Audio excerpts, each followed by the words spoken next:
Here's the spiel. Francis Gray has worked as a consulting economist since late 1989. Prior to that, he worked in the Federal Treasury and the financial markets. Since 1989, he has worked for the Australian Conservation Foundation on the Industry Commission Mining and Mineral Processing Inquiry, the Resource Assessment Commission Forest and Timber Inquiry, and the Commonwealth Ecologically Sustainable Development Process. Subsequently, he has completed work for the Commonwealth Department of the Environment, Sports and Territories, CSIRO, the Resource Assessment Commission, the North East Forest Alliance. More recently, he has completed work for the World Conservation Union, Landcare, Warringah Council, Western Region Refuse Management Group, and that was care of Monash University. Recently, he has been involved in the economics of whale watching and assisting in the establishment, now acronym, SAM or SAM? Okay, of the SAM Group Sustainability Assessment of the top 200 Australian listed companies. He still dabbles, good word, he still dabbles in economic forecasting on a regular basis between all those other assignments, I take it. Okay. Francis was a junior officer in the Royal Navy. He graduated in economics and politics from the Australian National University, Canberra, and joined the Commonwealth Treasury before moving to the financial markets. He has been an independent consulting economist since 1989 with a specialty in the economics of the environment. Now, his clients include the Australian Conservation Foundation, Commonwealth Department of the Environment, Sport and Territories, CSIRO, Resource Assessment Commission, the World Conservation Union, and IFAW. I don't know whether I should say IFAW or IFOR. IFOR. He was a member of the WNC Limited Environmental Report Advisory Panel for approximately 2 years. He's developed a strong interest in understanding the processes by which companies reduce negative impacts and enhance positive outcomes. Since early 2000, he has been implementing the SAM Group Sustainability Assessment of Australia's top... Oh, I already said that. Francis is a research manager, Australia and New Zealand, for SAM and coordinates the annual research process behind the publication of the Australian SAM Sustainability Index, published in the business pages of the Australian newspaper. And as part of his work with SAM, he also works with a research team that produces the Dow Jones Sustainability Index. Francis, over to you, and thank you. Thanks for that. I wasn't expecting such a long-winded introduction, and I apologise for... I recognise my own handwriting now. I should have edited it. I just need to stick to a USB, that on the USB port, and that will put the presentation on. That's so long as we can actually get download on. Yeah, we'll save it to the hard drive. Take it to the back somewhere. Okay, this is an IT. Okay, well, technical. Yeah. Okay, let me just get over here. Okay, sorry about the delay here. I just came in on the plane from Melbourne. Is that on that new business class?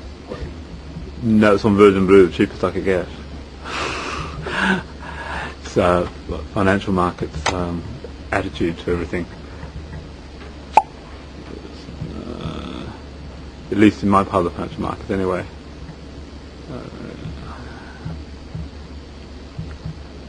This is my memory drive, and as you can see, you should carry everything with you. You never know if you're going to need it all.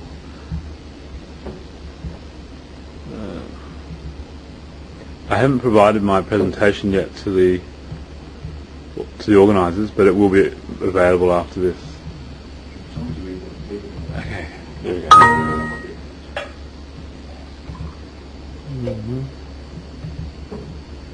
Oh, probably, yeah, the table will be fine. Alright, here we go.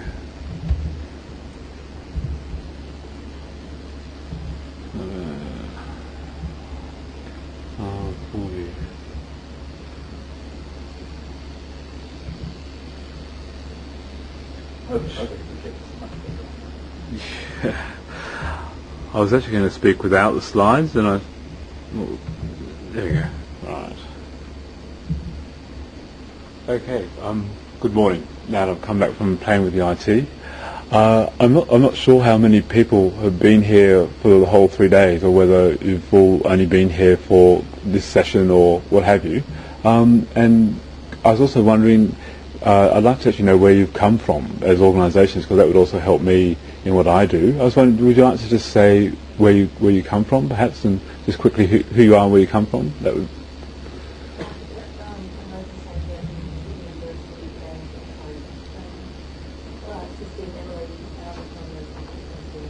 Ah, right. Okay. The competition.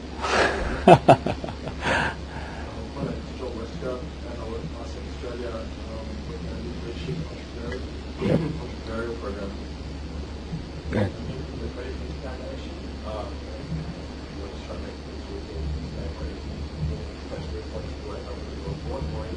Yep. Okay. Marcus, yes, hiding down the back. I wouldn't recognise you from the telephone call.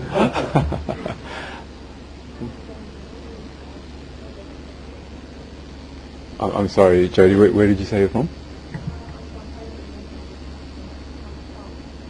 Yep. Oh, yes, okay. Great. Okay. Done. Yep.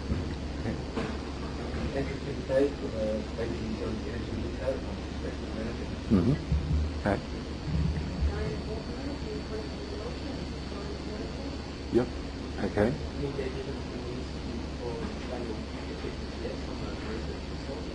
Yep. I know you guys. Okay. Right.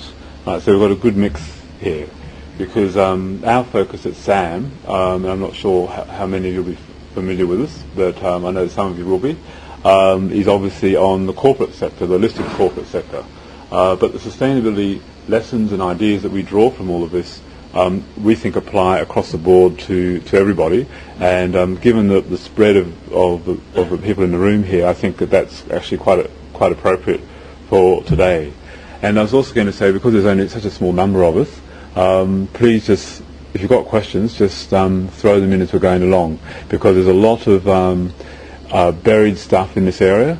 People have views and opinions, and the only way to get them out is if people just sort of pipe up and say, look, I don't agree with that, or what do you mean by that, or I've heard another perspective, or whatever. You might even want to disagree strongly. That's fine. This is a way that I think sustainability actually gets conveyed to people. You may notice I've referred to it as sustainability, but I'll come back to that in a second. Just for those of you who don't know who SAM is, SAM is Sustainable Asset Management. We're a Swiss-based company founded in 1995 specifically for the purpose of using sustainability, the concept of sustainability, as an investment tool to help us select investors. So we're a business, we try to make money, and we make our money by meeting our clients' needs, and our clients have provide us with funds to manage. Here in Australia, they provide us with $340 million at the moment to manage on their behalf. And we manage that on these two indices. One is the Aussie. The Aussie itself is only relatively new. We started on the 17th of February this year, but the index, the process behind it has been running since November 2001. In fact, we ran it in 2000 as well as a trial run, just to test out our whole process. And the other index here is the Dow Jones Sustainability Index, which is actually the one which we started with. We actually, my colleague and I, when we first brought SAM to Australia in 2000, had been to Zurich and met up with the SAM people, and they at that stage had founded the Dow Jones Sustainability Index, which they started in 98 with Dow Jones themselves and launched it in 1999. And the broad idea was to create an index for the SRI industry. And Dow Jones wanted brought out tenders. SAM applied, and they selected Dow Jones' approach because of the approach to sustainability, which I hope will come through what we're doing today, but which I also think is actually the true approach to sustainability, in the sense that this is what is intended by those who started the whole concept a long time ago and have been involved in its evolution over the last 20 years or so, because it's only that recent in my experience. Now, just to give you an idea of the ecosystem, we've got the Victorian EPA's logo up there because we pinched people's logos randomly and stick them on our presentation because they look pretty. The Victorian EPA has put in a bit of sponsorship money to support the Aussie index over the first couple of years, Other than that, it's paid for by SAM itself, by SAM Indexes, as a joint venture company with Dow Jones. What the EPA gets out of this is that they, as a regulator, see that if companies respond positively to these indices and try to participate in them and to work against those benchmarks, it makes their job easier. So in a situation where governments don't allow regulators to do their job in the corporate sector, this is the Vic EPA's answer to that, to go around the back door and see if help others who are also, in a sense, not so much regulating but working with the corporate sector to improve and reduce social, economic and environmental impacts. The Australian is involved because this index, the Aussie index, is published in the Australian newspaper every day in the business pages on the second page.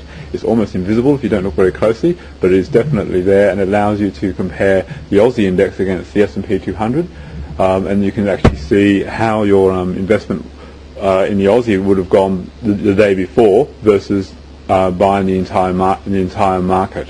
And I think that's a very important point. That's the bottom line of this whole business. That sustainability leaders create value and outperform. Similarly for the Dow Jones Sustainability Index, we're taking in the Aussie case, we take the top 200 Australian listed companies and find the leaders amongst those, including Lendlease down in the back there. For globally, we take the Dow Jones top 2,500 listed companies in the world, and we assess those to go into the Dow Jones Sustainability Index. And the little logo there is for all the companies to get in. And this year we actually launched for the first time, 2 years ago we launched the STOXX Sustainability Index. That's the European top 600. And this year we've launched a North American Index and a United States Sustainability Index for the first time, which suggests that finally there is some movement in that part of the world. And the bottom line, or rising graphs, going up is always a good thing. And that's what we've got here. We track our DJSI against the Morgan Stanley Capital Index to check its performance. The right-hand graph is simply the funds that have been managed underneath the Dow Jones Sustainability Index. That is, there are people who've bought the index and they've applied the index to manage a certain amount of investment funds. At this point, about 5 billion Australian dollars worth of investments, which is a drop in the bucket in global financial markets, but a small step in the right direction.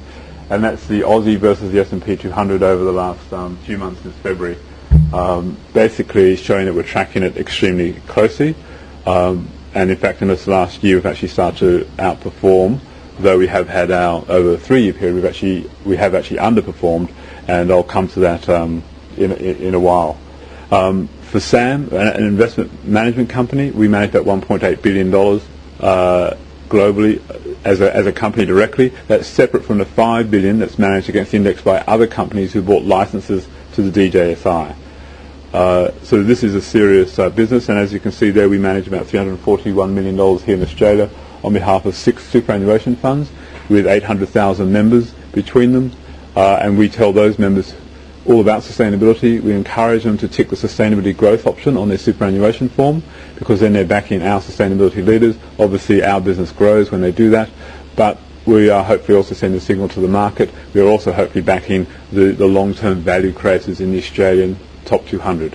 And from this sort of beginning, you can then create a whole range of other investment products. So the indexes, and then there's active investment products, taking the top 300 in DJSI, and then selecting the very concentrated high quality leadership group amongst that, and buying and selling their shares in an active way, in private equity, startups and so on, and a range of other products. But the bottom line for SAM is that we as a company have to make money, but we make money for our investors by growing their investment, by choosing companies that are good at sustainability, and hence we think sustainability is important to invest in, which is the crucial point, I think, to take away from today. And why is investment important? Because it's a key to growing wealth, and getting wealthy is apparently very popular. We don't do it much in Melbourne, but in Sydney, where you push up your house prices, it's a different story. But wealth creation gets you attention everywhere, without fail. If you make a lot of money, people will listen. And unfortunately, the wealth creation process that we see around us most days these days is always very short term. and it's sort of like, what can we do in 1 year or 3 years? I heard someone the other day saying that they'd extended the horizon on their investments from 1 year to 3 years, and that this was a major achievement, which is a tragic statement in this day and age. And I say it as an economist, that the horizon on investment is so long. If that had been applied to motor cars or something, we might never have got out of the horse and buggy. Now, the beauty of sustainability is it brings together all of these, the short and the long term, from an investment perspective, because it asks the questions about who's the best value creator over the long term. What does that mean for your business in the short term? And so in doing so, it then contributes by bringing the profitability issue, the long term, the short term, environmental, economic and social factors together in one. Sustainability, whether defined by SAM or anyone else, is contributing to society's bottom line at the same time. So it is a virtuous circle. So I don't want to, no doubt this issue of what is sustainability has gone around in discussion over the last few days, and you've all got a million views on it perhaps. And I hear quite frequently that there's a dozen different definitions of sustainability, maybe even a million of them. I don't think it's that hard. I think it's actually relatively straightforward, and we started with the Brundtland statement of sustainability, which is very familiar to everybody. I always like to put in the DuPont comment along the bottom for reasons that will become obvious later, that this is the biggest economic opportunity that we've ever seen in terms of making ourselves environmentally sustainable, but that is these days shorthand for the other three levels as well. So how do we see sustainability at SAM?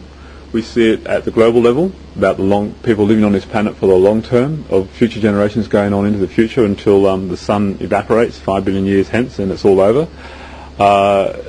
There's an issue in there, but anyway, we won't go there today. At the corporate level, it's about companies improving their environmental, social and economic performance in a way that creates improved profits, and that's the crucial part. It's not about just being good for good's sake. It's not about being profitable for profit's sake. It's actually trying to do those two things together, not one before the other, or the other way around. And the implication of that is, for investors, is that if it is the case that companies that actually do this, that companies who take this approach are actually better performers than their peers, then obviously investors have a big interest in investing in those companies, because that's the way they're going to grow their wealth over the medium to long term. And the implications of all this are over time is that as we move into a more sustainable world, the economies we have will operate in a way to enhance the economic, social and environmental capital that they operate on, which implies for corporations that it's more important to the corporation. But conversely, corporations, by actually working in this manner, are actually reducing their impacts on the environment and also putting pressure on their peer group to do the same. And this is and the transition will go here from reducing to avoiding impacts. Right now we're all trying to reduce our impacts, but in the future it'll be about avoiding impacts. And a simple example in the chemical industry, a new chemical substance, if you produce it, you'll be asked to contain it, not to allow it out into the environment. At the investment level, in the future, we expect that all investments will be screened for this performance in some way or other. That sustainability is going to go mainstream. And in fact, we believe it already is beginning to turn up in mainstream processes, with mainstream investment houses claiming that they're using this in some way, and normally quite a limited way. The history of sustainability, I think, starts with DuPont, and I say this at many sorts of events, and no one's challenged me yet. So if someone thinks it started with someone else, please feel free to stick your hand up. But back in the mid-80s, the basic story, as I understand, is that Ed Woolard, who was the CEO, and I think it's crucial to understanding what sustainability is about, and where the whole focus on corporate social responsibility has come from, that is understanding where DuPont was in the mid-80s, which is that they're a large volume chemical producer with very low margins, getting undercut by Chinese production, anyone else's production, who was cheap, with massive environmental problems, huge environmental risks developing. They kept killing people at work. People were not healthy. Their stakeholders and their neighbours and the regulators didn't like them. And Ed Woolard basically said, this can't go on. No, this whole business is at risk from this process. And he actually appointed a guy called Paul Thibault to run, and this to solve this issue for DuPont. And in some senses, the zero deaths and injuries policy that DuPont ran started there. And once they did this for OHS, it then extended into the environmental area of the company. And back in 1991, when I sat on the Ecology Sustainable Development Working Group for Manufacturing, that was mentioned in my CV there, I actually had come across DuPont's adoption of zero deaths and injuries at work policy. And I thought, as an economist, I thought this is a fantastic idea. Representing the ACF on this committee, I put it up to the committee that we should adopt this idea for the OHS side, but also for the environmental side as well. ICI Australia's representative said that this is complete rubbish, and this whole thing wouldn't last very long, and it was just an American version of cow manure, and so on, and they didn't use cow manure. They were quite blunt about it, and basically, it was a fight, but I didn't win that fight. But the history of it now, 14 years later, is that ICI Australia is history. DuPont goes on. DuPont now sells their safety services around the world. And if you take the top 200 listed companies in Australia now, even compared with 2000, in 2000 there were very few companies who would say zero deaths and injuries at work, probably a handful. Now you could probably get almost a majority of the top 200 saying that is their target. And that's the power of one idea, and that's why I think this has started, in a sense, with DuPont. Because what DuPont demonstrated critically with this approach was that by saving lives and reducing injuries, they actually saved money for the corporation. The two weren't counterproductive. And nowadays, and I've actually done this to corporations who shall remain nameless, I've actually said, well, why did you have what was your previous policy, and why did you think that it was a good policy to, now you've now got zero deaths and injuries as your policy. You must have had a previous policy. What was it, and why did you think it was good? Because the implication is that it was profitable to kill people. And they were too embarrassed to even answer. They couldn't, literally, I had to change the subject because they couldn't answer the question. What were we thinking back then that it's not like this? And I think we need to remember that, because we have made a step change. And what DuPont then did was apply this stuff to environmental processes. And what they did, Paul Tebow was here recently. He's retired from DuPont now. And he actually sort of said that they'd actually cut, for example, their energy use by $2.5 billion in a year, which meant that for every competitor out there, they had to match that. And in the following year, they would cut it even further. So $2.5 billion plus some more in the following year. So they were driving change, and that has been their aim: reduce their environmental impacts, reduce their environmental costs, reduce their energy costs, and hence make the corporation more profitable and create more high value and quality products. But the problem we have here is that there's this apparent conflict between profit making and quote unquote social responsibilities and so on. And this perhaps is probably why I'm a bit wary of corporate social responsibility as a title, because we want corporate environmental responsibility, corporate economic responsibility, and corporate social responsibility. We'll take any responsibility we can get our hands on, but we'd like all three. One is good, and I know that when people say CSR, they mean a lot.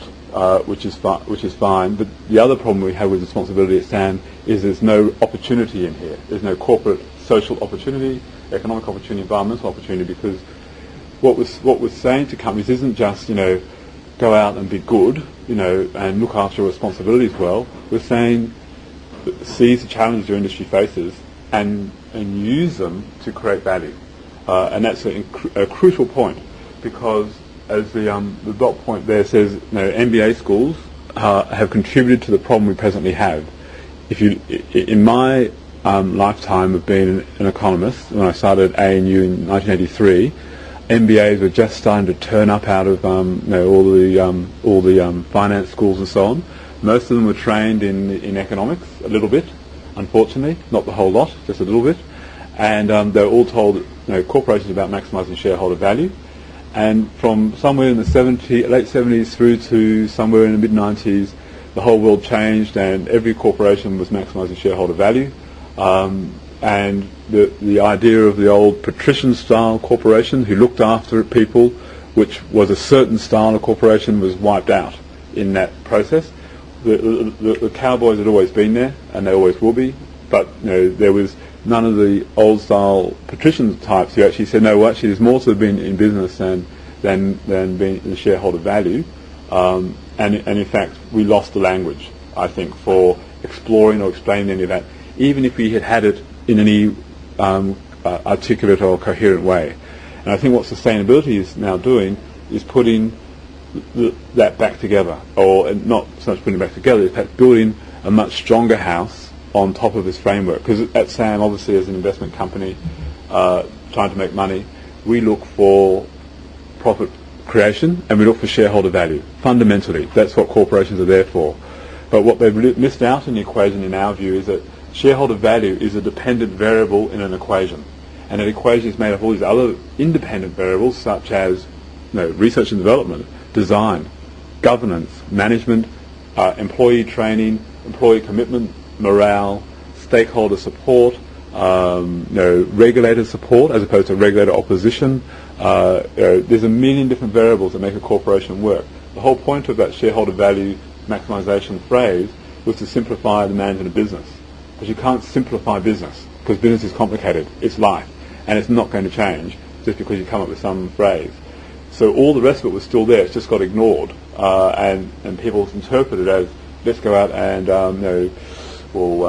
snatch our workforce, sell off R&D, pay no attention to anything over the next quarterly reporting horizon, and make money. And one of the ways to think about this is, if you think about a company back in 1910, they made a fantastic product. They're still in business today, and the product is in high demand. It's good quality. It's produced safely, but they didn't take time off to produce a new product. Their competitors did take time off to produce a new product. The competitors produce motor cars. They produce horseshoes. Okay, so this horseshoe manufacturing company stayed focused on their core business. Maximised their profits in every quarter. Never took any time off. And they're still out there producing horseshoes. They're just a tiny little business compared to the business that Ford and General Motors became, and that they could have become if they had taken a bit of time off to go think about it. Which is the fundamental art of business management. When is the time to take some time off and go do something different, and when is the time to stick to your knitting? You can't take any of that away. And so sustainability, in a sense, is about how do we drive that profit creation process in and take account of all of these variables of real life. It started as an environmental concept, with Brundtland and so on, but it grew because people realized, and I remember a talk back about 10 years ago from someone from World Wide Fund for Nature, who said, it's all right, very well being nice to the koalas, but if you just kicked out all the local people and made their lives miserable while you were nice to koalas, you hardly achieved anything, because you can't ignore one without looking at the other. And that was the whole issue with the Brundtland report. They started out with environmentally sustainable. Obviously, it was socially sustainable. Obviously, tied together. Obviously, there's economic issues in there as well, and that's what then broadened the whole thing out. So we like to think about organisational sustainability, because in the world that we live in, corporations get hammered every day for being bad for doing bad things, and I think that's fair enough. A lot of them have deserved it, some haven't, and there's a whole lot in the middle who are a bit confused and don't really know what to do. In the sense that what we're seeing is that our investors need to know which corporations are good to invest in, and that's what we use our sustainability process for. But sustainability applies to all organisations. There is not a single organisation, including SAM, and even perhaps including myself as an individual economic consultant, who doesn't have sustainability issues as a person, as a small one-person business, or as an organisation. And what are they? They are the social, the economic, the environmental challenges that you face whilst trying to make a dollar. And as an individual economic consultant, I'll give you a fine example that I confronted every day for 10 years, which was that my competitors worked for large corporations and, in my view, sold their souls for a consulting dollar. And I told it as it was, and the only people who wanted to pay for that was a few NGOs who don't have much money. So I won't name anybody, but there's some people who have research institutes out there on the back of that sort of cash flow they used to get out of corporations, and some of us don't. And I don't have one. So even for an individual, there was a constant battle between what you could do And my view was that in economics, if you go out and I can spin you an argument on anything you want. Basically, it doesn't mean it's right or correct from an economic perspective, but I can spin you an argument that will run and people will believe it because they don't know any better. So that's a sustainability challenge of one individual. But you go to, you look at, pick Iraq as an example, U.S. military. I saw a lovely article in the Fin Review which said the U.S. Army thinks that fuel efficiency is for sissies. That was the bottom line of the article, because they explored how the U.S. Army had for 20 years ignored fuel efficiency as an issue.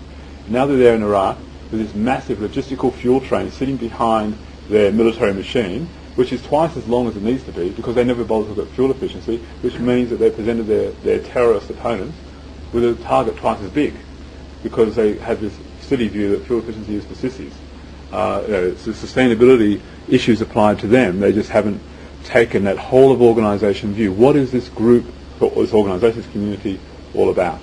And so whilst we at SAM pick on corporations because they're listed, because that's what our investors and our clients want us to pay attention to, there should be no misunderstanding that this applies to organisations and government agencies and so on. And though I suspect that in government agencies it's a lot harder to pursue this particular path.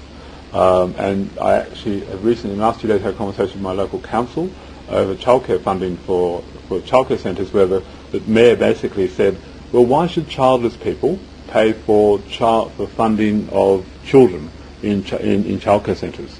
And this is a council that prides itself on its triple bottom line sustainability approach. Their staff are actually members of our super fund and their clients of mine, in effect. And this mayor can't and he's committed to sustainability, but he can't quite see that if you don't look after children, there is no future for the whole society or the community.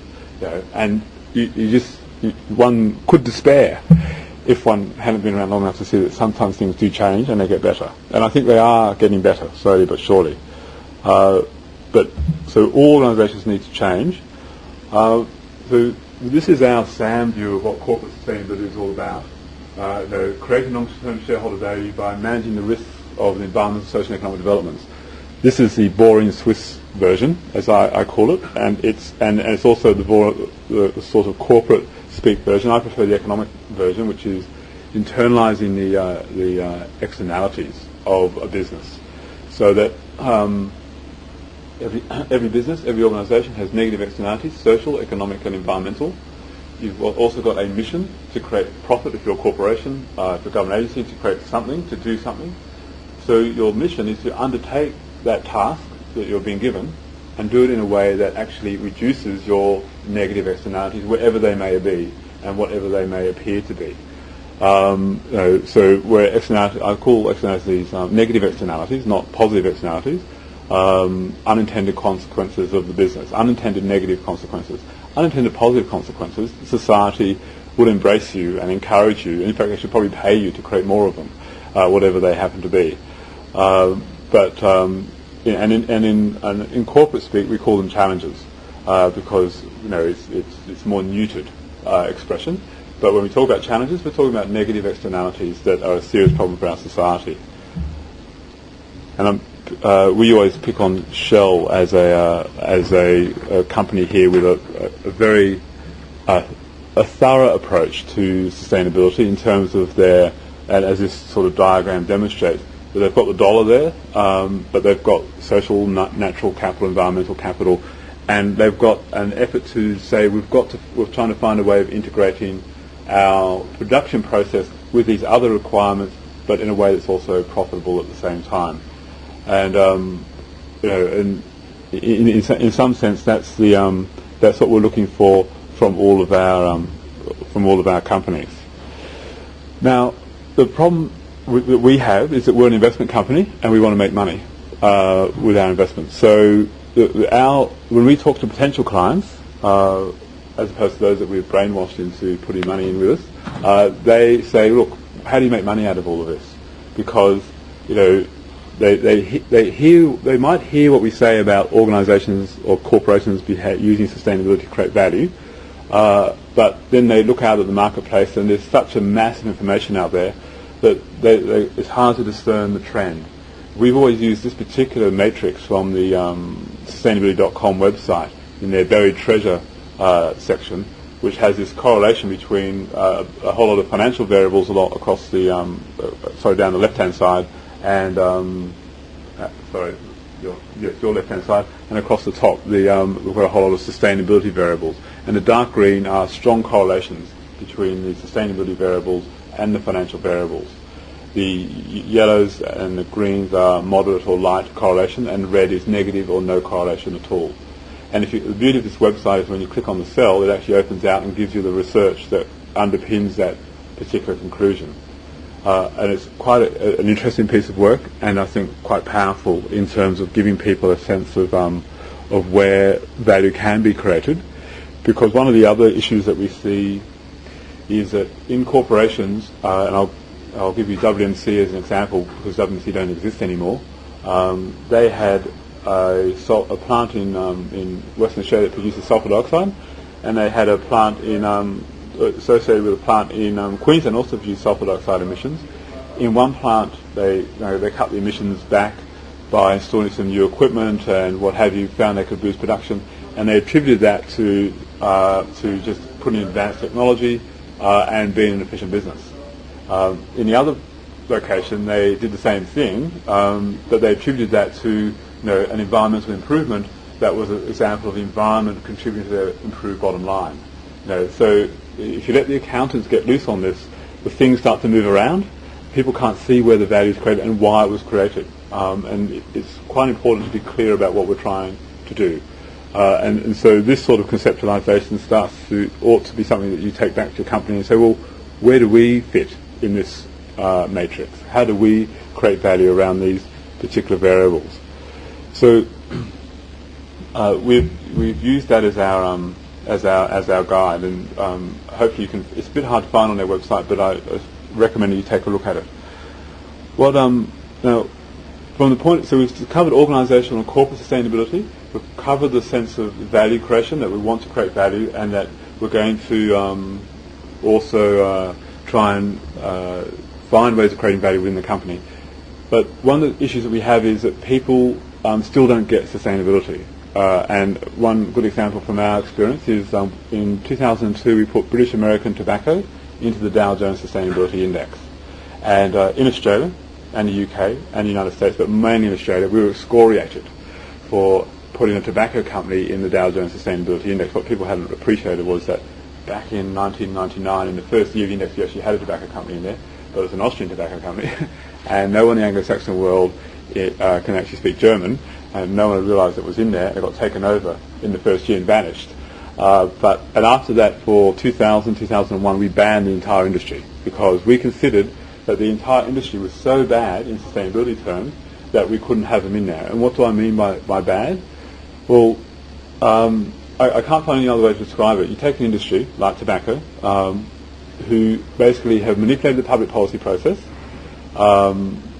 They've broken major tax rules around the world. They kill people with their product. They deny its impact, but they also, in other countries, they avoid taxes, including developed economies. The German government is particularly keen on taking down tobacco companies for avoiding taxation. There's issues over growing of the product, over the remuneration of people who grow the product. There's a stack of issues in this industry, and they're in total denial about them, pretend they're not there, and they've done this for 50, maybe 100 years, but certainly the last 50 years. And as an industry, in sustainability terms, they're doing what I would call going to hell. Right? They've decided that they're going this way. Right? They're going to deny, lie, and avoid. And hope if they keep moving fast enough and deny enough, no one's ever going to come down with a big hammer on top of them. Well, what you see, if you look at the trend, is you see bigger hammers coming, and governments getting more and more proactive in reining them in. A sustainability leader, in our view, goes towards the light on the hill. There's a sort of Catholic analogy at one end and a Labour analogy at the other. I apologise for that to everybody who's not associated, Buddhists, liberals, etc. But I haven't found a better way of describing it. But sustainability is some sort of light on the hill. It's the idea that we can live on this planet and in this world and be wealthy and also hand on the planet in a fantastic condition to the next generation. So we would see sustainability leaders as companies who are leading in going towards the light on the hill. That is, they may not be sustainable now. In fact, virtually none of them are. made the exception of Interface. I don't know who could claim to be a sustainable company in this world. I'm not sure Interface makes that claim yet either. But they're working on improving reducing their impact, creating more profitability as they do so. They're moving and lifting their society with them as they go off in this direction. The other guys, the whole tobacco industry, was going the other way.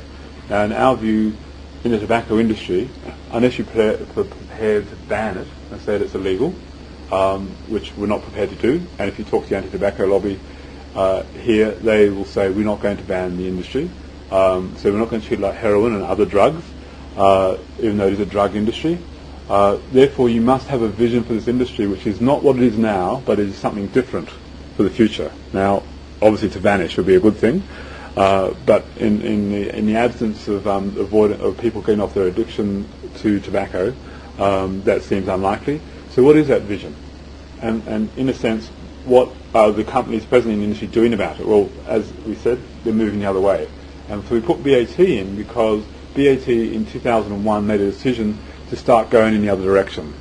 So in our view, they're leading in going towards a sustainable outcome from a very low baseline, admittedly, and the only one in their industry, but they are leading in that direction. So we don't take the least worst company in the industry, we take the best. Yep.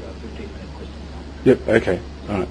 So this is where the challengers, laggers and leaders and idealists came from, because people attacked us for this decision. They were unable to see that every industry has its challenges, social, economic and environmental. How do you meet those as a company or an industry? The laggards are the companies who are not, who are lagging behind in this race towards addressing these challenges. The leaders are obviously leading, and the idealists are where we would like companies to be one day, given what we know today. And that's what the NGOs are looking for, and that's how we divide up the universe. And in a sense, that's how we basically managed to take the sting out of this criticism we got over British American tobacco. Our NGOs want ideal outcomes. That's great. We have to deal with real companies doing real things right now. And in this case, we've divided up the car industry on this particular framework. We're trying to develop this framework further. And similarly in forest and forest products, I don't know if you can't read that there, but for each of our industries at SAM, we go through, and we've got 59 industry sectors worldwide. For every single one, cruise liners, airlines, soft toy manufacturing, software, electrical utilities, we work out the challenges, the economic, environmental, social challenges, and then put them in our and then use those in our questionnaire. Now, this particular discussion on the chemical company was just to I sort of skip past this just quickly. Now, this is where the competitive part of this process comes in. Chemical company with a challenge, environmental challenge, discharge to a river. What is the impact of making a change? It decides to stop the discharge in a way that reduces its costs. Okay, that's a great outcome. That improves its profit margin. What is the impact of that? On its staff, the executives go home. They don't get told off by their children for being environmental vandals, which is a genuine report that I've had from people in my industry, that's what they get told by their children. So staff morale rises because they're doing something good for the environment and they're also making a profit for their company. The regulator says, you're doing a great job, I'm going to go down the road and hassle your competitors to do the same thing. And in fact, if you want an expansion, you can have one, but if your competitors want one, they're going to have to put in an EIS and go through a 3-year process and have it take a very long time and spend a lot of money. And your competitors take notice because the only way they're going to compete with you is by following you down that path. So one company can change the world, one company can benefit itself, become more profitable, benefit its shareholders, and change the world at the same time. And that is the essence of this entire process. And there are a dozen different things that you could do in this area. A lovely story I had from a shopping centre. There is a consultant out there somewhere, I don't know his name, I heard him on radio, and he was a shopping centre specialist. And the shopping centre had a problem with young people hanging around, vandalism, graffiti, crime and so on. Now normally a shopping centre would call in the security guards and beat the kids up, kick them out, all the usual aggro that goes on between young people and police and security guards. He said this shopping centre, took some advice that they should go to their council, get a community centre put in, ask the council to put a social worker in the area, and give them some support from the shopping centre management and so on. They did that, and as a result, they were able to cut out all the crime, the graffiti, and all the problems.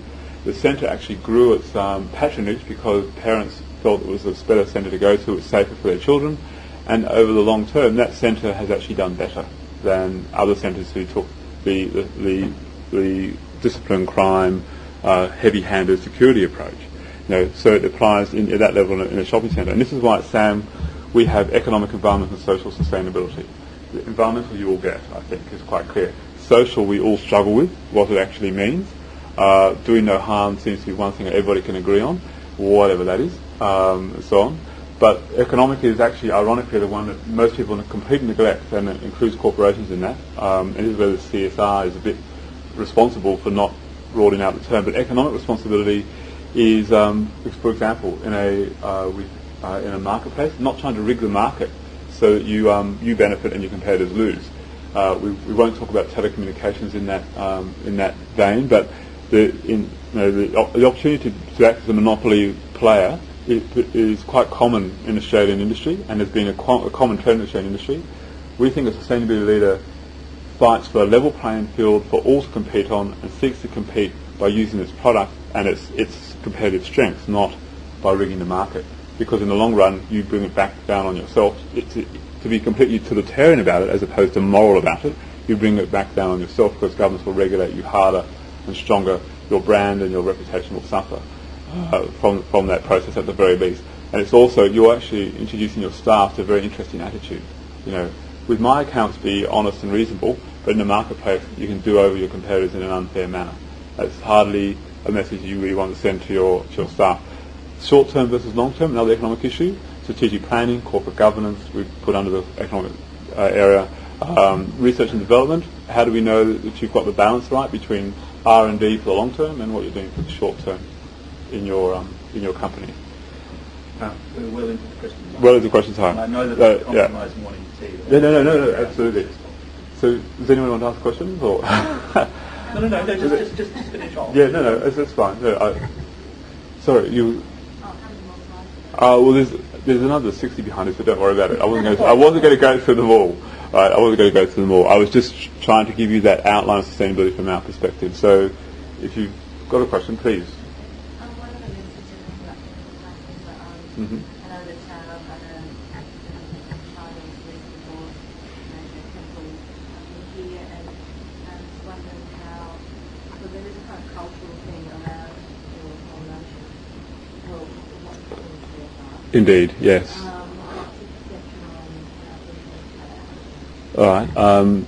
In our experience of sustainability, because we've operated in the United States and around the world calling companies, so we have Korean companies talking through a translator to our Swiss-German colleagues in English, which is a fascinating exercise, trying to explain what sustainability is and what it means, because they ring up to find out why we've sent them an invitation. We've got some exposure to this, and what we've learned is that in the United States, Wall Street on one end, money, greed is good, and the SRI industry down the other end, just very, very dedicated, and they're poles apart, these two groups. One is massive, one is tiny, but growing. In the United States, what we found is sustainability travels very nicely in all quarters, for reasons that are still mysterious to me. Occasionally an American will think you said socialism if you say sustainability. So you have to emphasize the U in there. That gets them past that cultural problem they have around socialism. But sustainability travels very well. They think, yes, we can buy into that. So that's why now work Ford, DuPont obviously, and now General Electric with their Eco Imagination program. We have a whole range of very serious American corporations who are very strongly into sustainability. And what we see is that there's a small core group of large American corporations who've bought sustainability as a story, and they're doing it very well. And you want to watch out for them. You've got the vast mass who have no idea of it. But when they wake up to it, I think that things will change dramatically. The Europeans think they have a purchase on it. In Asia, what we've found is that the social responsibility, the concept is seen as a Western concept. It's imposed. Westerners imposing their ideas of what's socially responsible on Japan or Singapore. Now, you could argue that that's a Singaporean dictator making up stories to justify being a dictator. But what we found with sustainability is that for some reason it too slips right through the net, and they embrace the idea of sustainability as well as we do. Now, in terms of China, developing countries and sustainability, I had a conversation with an Australian chemical company in the last couple of years where they said, yes, the Chinese are killing us in our market. They're producing cheap product and they're producing it at the expense of the environment, and we're going to go broke, and they're going to keep producing chemicals, and they're going to they're going to destroy their environment by doing so. Harbin is only another highly obvious example. What we see is that sustainability has applicability in developing countries and companies operating in developing countries as much as it does here.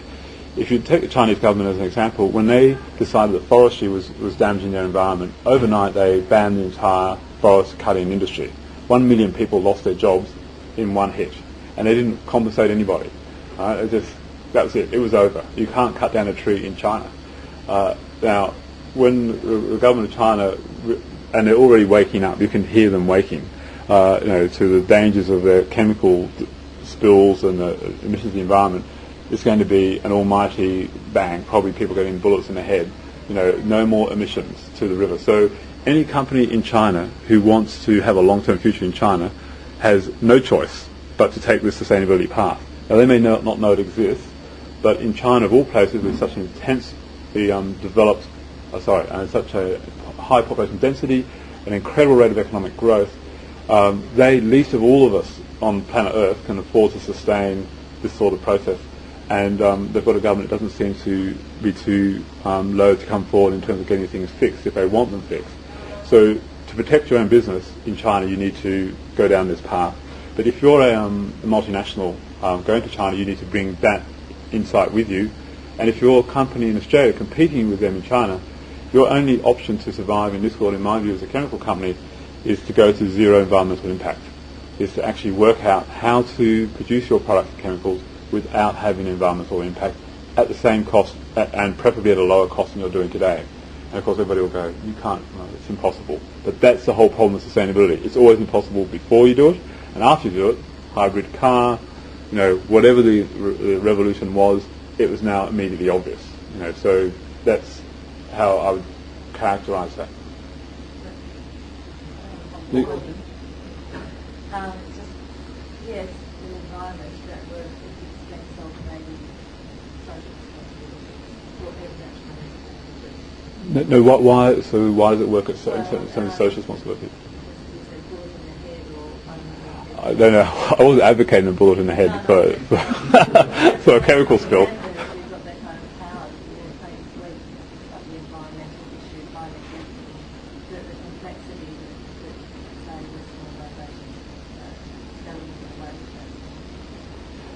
Yeah, I'm not sure I understand, but what I was saying was that if you're a Chinese company, if you take a look at the long-term future of China, maybe not even the long-term future, the next 3 or 4 years, or 5 years, or 10 years of China's economic development, China can't sustain, as a nation, that sort of environmental impact.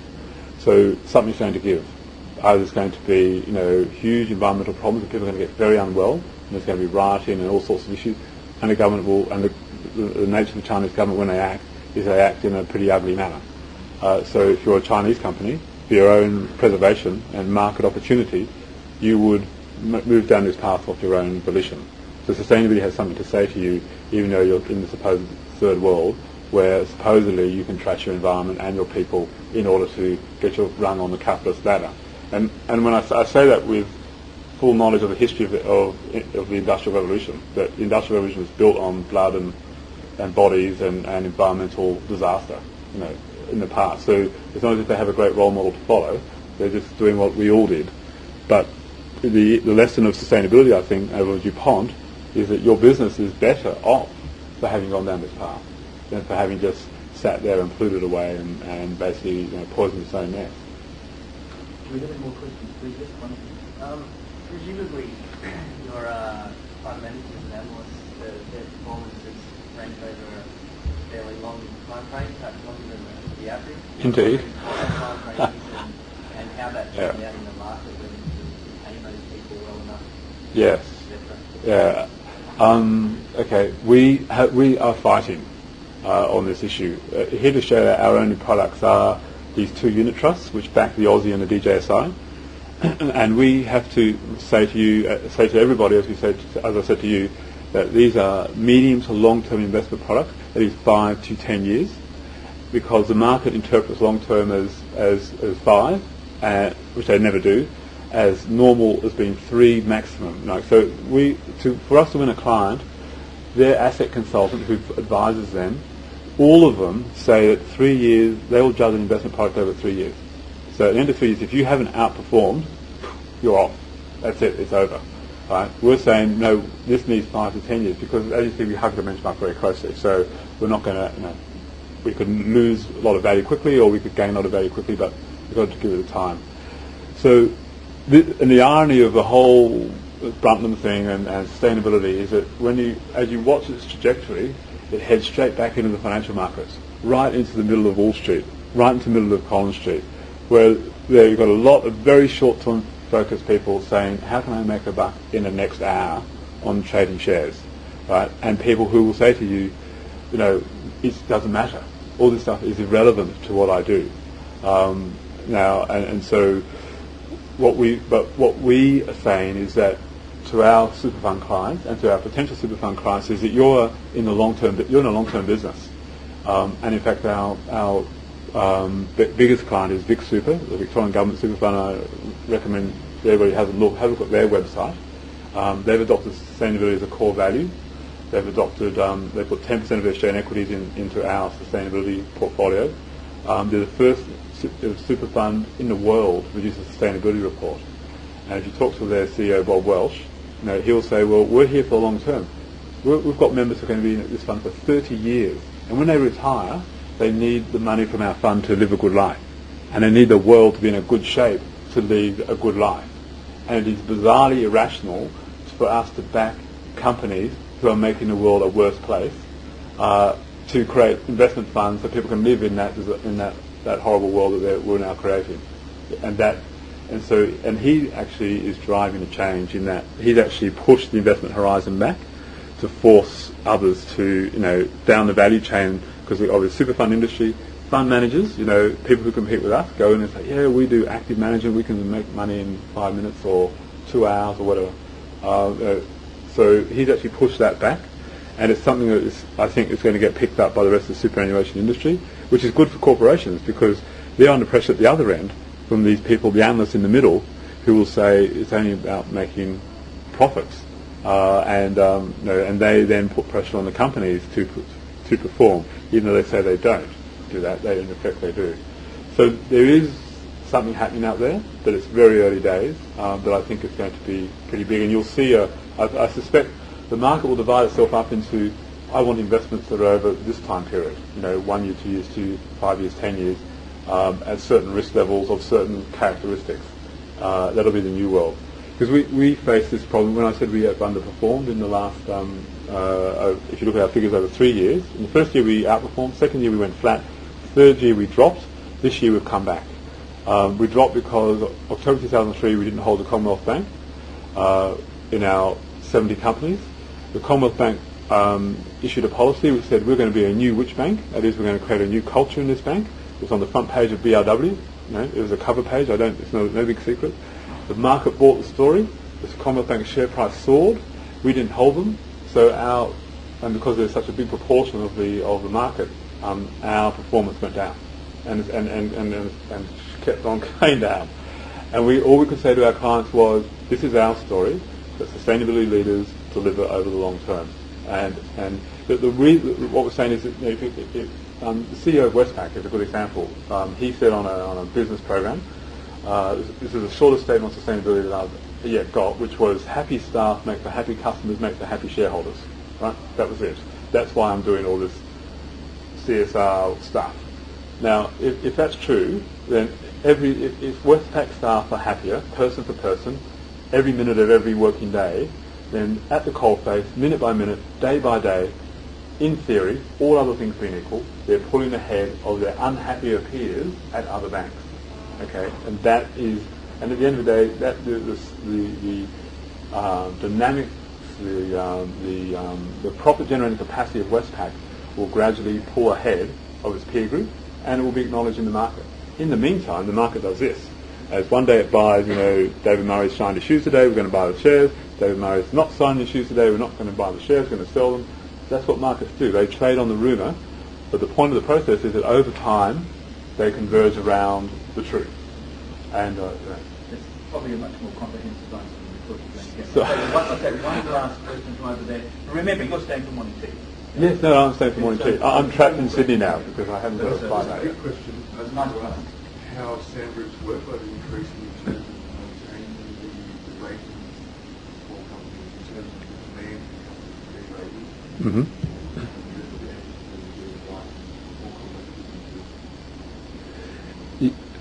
Yeah, okay. On an evolutionary basis, we this year, 2005, we invited 2,553 companies globally to participate in our assessment. I think we've got around 530 participating companies. I think it was something like that, which is a smaller increase, a very slight. In fact, effectively, you can say there was no increase from the year before.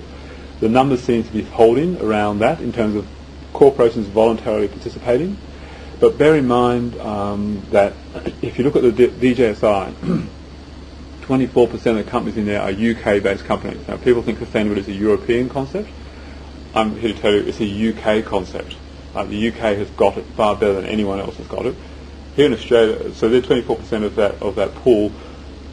We have half the Americans in there that we should have. If from that 2,500 pool, we go to 300, we lose half the Americans we should get, because the Americans haven't got it yet.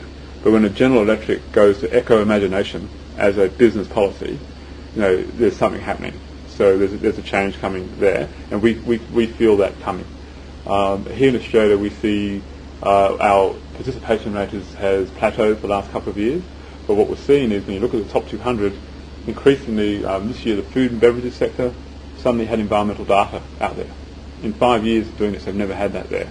And you can see little things coming through that say that the sector's picking up on this thing. My concern is that they've got a half-baked idea of it, and whereas the proper full thing is very clear and very straightforward and extremely appealing, even to those hard-headed CFO in a corporation.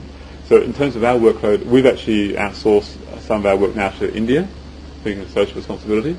We have a lot of work being done in India by analysts, and so our team actually has got a lot bigger than it was. And here in Australia, we actually had a team this year for the first time of 5 people full-time doing our assessment. We've outsourced that here in Australia as well to help us. Now, the workload in this area, however, is not going to come through load, because our whole thing is driven by a database and so on, which you're welcome to call me and talk to me about at any point.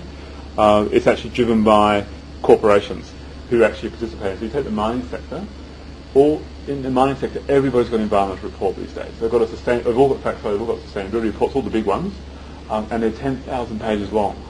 And it was easier when they were all over the shop to pick out the leaders. It's now a lot harder to pick out the leaders, and that's where our questionnaire process, where it's getting harder to distinguish between leaders and laggards, because they're converging on each other. So what we do at SAM each year is we upgrade our questionnaire. We'll ask tougher questions, because the point of our questions is identify a leader from a laggard. Right, so in mining you say, in the media, if you have an environmental policy, and someone issues a press release and says, yes, we've got one, they'll get a tick, right? They don't even have to produce a policy, just put out the press release for the start, because I can tell you no one's got one. Well, Channel 10 has one, but they lost it. We better sign off there, because all those crystal clean donuts are going forward. Really? Yeah, so getting separate minutes into the... It's better for their sugar levels that they keep listening. I don't understand. Anyway, no, that's fine. Again, please, informal questions during the break time. Yeah. Look, thanks very much, Francis. Just a couple of things that I noticed. That DuPont, incidentally, at the same period, in the early 80s, were developing the partnering methodology, and I'm just wondering whether there's a correlation. I'm not asking a question. No, I won't answer it. It's an observation. And the other thing I was going to point out too was that I've got the legislation for industrial manslaughter might also have an effect on killing people at work. It might not just be financially driven. People might just also want to stay out of jail. Francis, thank you. That was extraordinarily comprehensive. The fact you've still got 60 slides to go means that there's a lot more information. And I'm taking it that when you download or you can just a copy of the disc, the 60 extra slides are there. So you'll be able to access those. Yeah. Thank you very much, ladies and gentlemen.